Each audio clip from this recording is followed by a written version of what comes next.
Estamos de volta com o nosso convidado de hoje, o historiador Marcos Maia. Marcos, a gente está falando das várias fases, das várias narrativas, né, sobre o carnaval de qualquer época e Sim. a gente está falando de Belo Horizonte. Eu, particularmente, me lembro dos anos 60, 70, muito carnaval de clube, que eu nem sei se existe mais. Quais, assim, essas várias formas de carnaval que Belo Horizonte apresenta? Então, na realidade, não só Belo Horizonte, se você for ver, o Carnaval no Rio, o Carnaval no Recife, o Carnaval na Bahia, são carnavais, né? Você tem várias modalidades de brincar o Carnaval, né? Então, em Belo Horizonte hoje, a gente tem, é muito interessante saber, é muito importante saber que não é só os carnavais dos blocos, que é o grande carnaval de Belo Horizonte, né? A chamada Atualmente, revitalização, a chamada né? revitalização do carnaval de rua, né? Carnaval aberto, livre. Mas nós temos um carnaval, que é um carnaval que tem à frente às escolas de samba de Belo Horizonte, que nunca deixou de desfilar. Cidade Jardim é uma das mais tradicionais, né? E tudo mais, com todas as dificuldades que as escolas estão atravessando, né? Inclusive de se adaptar a esse novo carnaval. Não vamos entrar nem nesse mérito, porque é uma questão polêmica, que exigiria um outro programa para discutir só essa questão. Essas escolas de samba e blocos caricatos sempre estiveram na avenida, né? Teve 2 períodos em que foi suspenso, um período durante a Segunda Guerra Mundial, em 1943 a 45, que o presidente Getúlio Vargas, através da ditadura do Estado Novo, proibiu manifestações de rua no Carnaval em função da participação dos brasileiros na Segunda Guerra Mundial.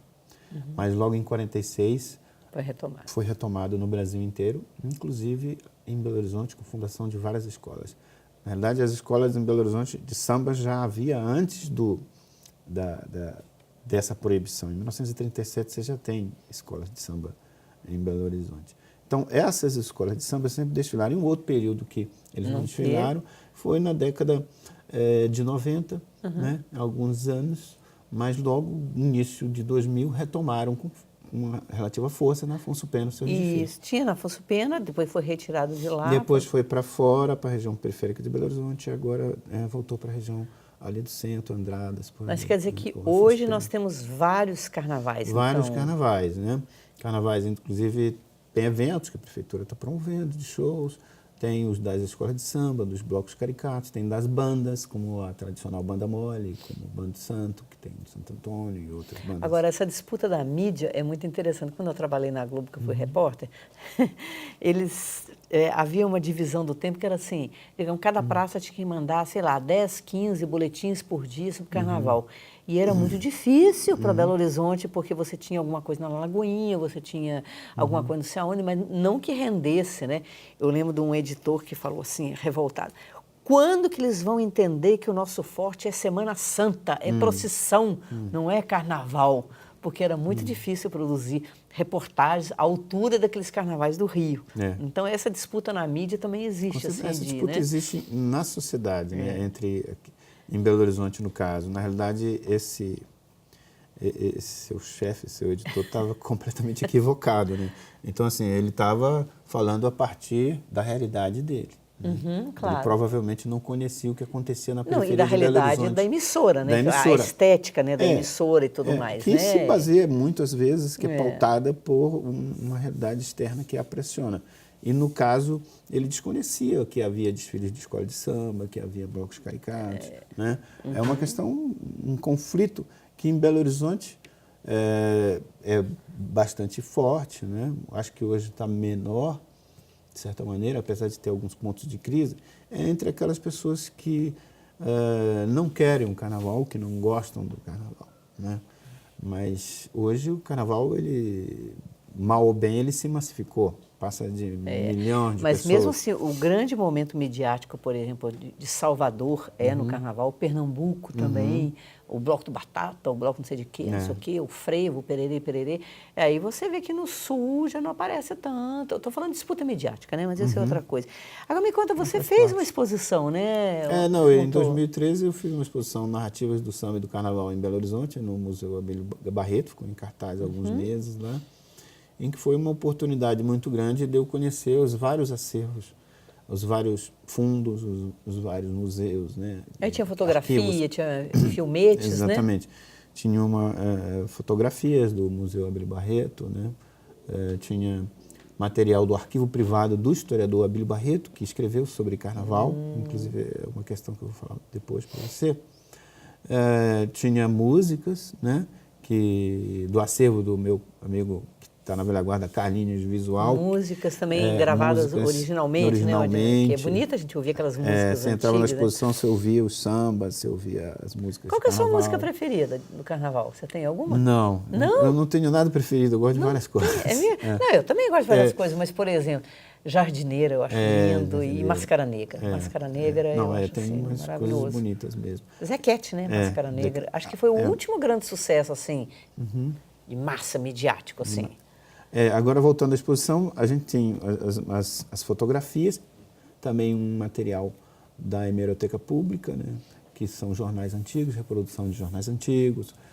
Tinha a parte tridimensional do Museu Abílio Barreto, que foi exposta. Né. Tinha um pequeno vídeo também que eu fiz na época com a equipe do Então Crave, que hoje é o Museu da Imagem e do Som, né, que deu um apoio muito forte a essa exposição que eu fiz com a Soraya, que fez a edição para a gente, e um curta de 8 minutos em que eu utilizo, inclusive, vários materiais, né? Porque você está se tornando um documentarista. Você já fez um documentário e está fazendo outro, né? Eu fiz a produção e a pesquisa do documentário Roda, que tem a direção da Carla Maia e Raquel Junqueira.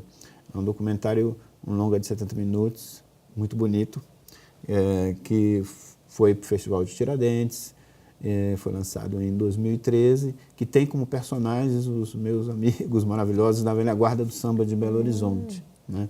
Mestre Conga, Lagoinha, não vou falar mais não, porque são muitos. Né? Você falou, inclusive, que eles se reúnem toda quarta-feira, a turma da velha guarda está lá no Centro Cultural da UFMG à tarde, está lá para receber as pessoas, para visitar, para apoiar, para levar projetos. É um projeto que agora eu iniciei com o Mestre Conga, mas agora eles estão, por assim dizer, com uma produção, uma associação, estão fazendo coisas boas. Associação Velha Guarda da Faculdade do Samba. Não, mas o documentário vai chamar? Sim. Não, o nome do documentário sobre a história do carnaval que eu estou produzindo o primeiro não que você tem fez nome. Chama Roda. O primeiro que eu fiz chama Roda, que tem como personagens a Velha Guarda do Samba. Então são 5 rodas que a gente promoveu, em que eles vão cantando e conversando. Né? E esse outro agora, a história do Carnaval de Belo Horizonte, que também pretendo que seja um longa, ele vai trabalhar com essa riqueza de acervo que eu tive acesso durante esses anos. Né? Esses acervos que eu utilizei na exposição, que eu utilizei na feitura desse pequeno documentário, né? Enfim, inclusive um acervo maravilhoso, que é do historiador Abílio Barreto, que o historiador Abílio Barreto, ele fez uma obra sobre a história de Belo Horizonte, que vinha desde o Curral del Rei, né? De 1707, desde a fundação por Silvio Ortiz, o Curral del Rei foi fundado. Então ele pegou essa pré-história, por assim dizer, de Belo Horizonte, Curral del Rei, e ele pretendia fazer uma história de Belo Horizonte na época contemporânea, que iria desde a fundação da cidade até a década de 30, 40. E ele recolheu material? Exatamente. Ele recolheu durante todo esse período material vasto sobre todos os temas de Belo Horizonte, só que não publicou. Né? Ele não chegou a fazer que maravilha. esse... Então tem muita coisa lá. E tem uma parte que ele escreveu sobre carnaval, tem manuscritos sobre carnaval, tem... texto dele mesmo? Texto dele, escrito, e datiloscritos, em que a gente está tentando publicar isso, né? Com uma edição crítica, né? Com uma introdução do Guto Borges, minha, do Marcelo Dolabella, falando sobre esses manuscritos do Abílio Barreto. Então, o material que eu estou trabalhando, tanto um acervo pessoal que eu tenho, quanto o acervo do Abílio Barreto, das fotografias do Abílio Barreto, o acervo do Museu da Imagem e do Som de Belo Horizonte, que tem imagens em movimento muito boas, o MIS tem uma equipe muito boa, quando tem a Silmara Faria à frente. O documentário para o próximo carnaval. É? Eu espero, né? Eu espero. Então, No máximo no meados do ano que vem, porque essas coisas demoram, depende de financiamento, né? Mas a gente vai fazer. A gente vai fazer. Vamos fazer um outro intervalo então e a gente volta daqui a pouco já com o tema da chamada revitalização do Carnaval de Belo Horizonte, que a gente vai ver que também é um pouquinho polêmica. Até já.